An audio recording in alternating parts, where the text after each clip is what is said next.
Hi, it's Alec Davis from resolvegb.com. When we make judgments, we do it in two ways. We judge others and we judge ourselves. Now the goal isn't to stop judging, but it's to make sure that our judgments are sprinkled with some goodwill and sprinkled with some compassion.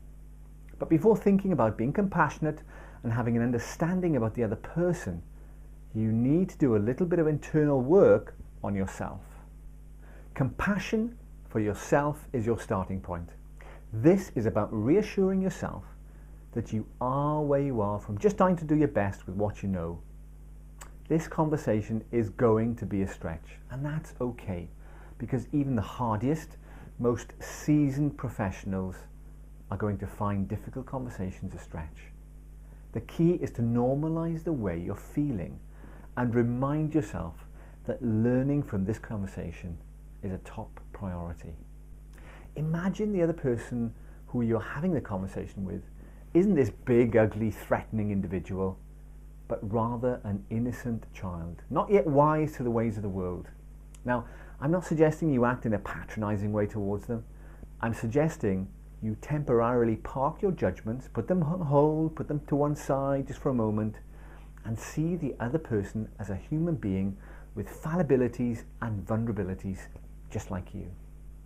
You see, for me, at the heart of thinking compassionately is thinking that the other person, for whatever reason, is simply doing their best with what they know, which may not be very much, but they're just trying to look after themselves, doing what they believe is right.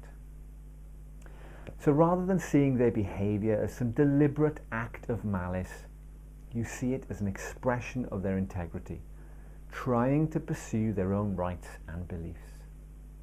Now, when I'm suggesting you think this way, I'm not doing it with a view that you in any way let them off the hook, condone their behavior, or to sanitize the impact of their behavior. Because when it comes to having the conversation, you'll be holding them accountable for all this later. When you approach any difficult conversation and are rooted firmly in a place of compassion, you're really stacking the deck in your favor.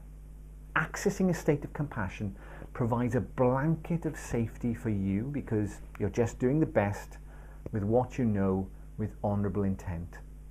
And compassion for the other person helps you to be open to their perspective and their experiences. For more useful tips, tools and strategies, go to www.resolvegb.com.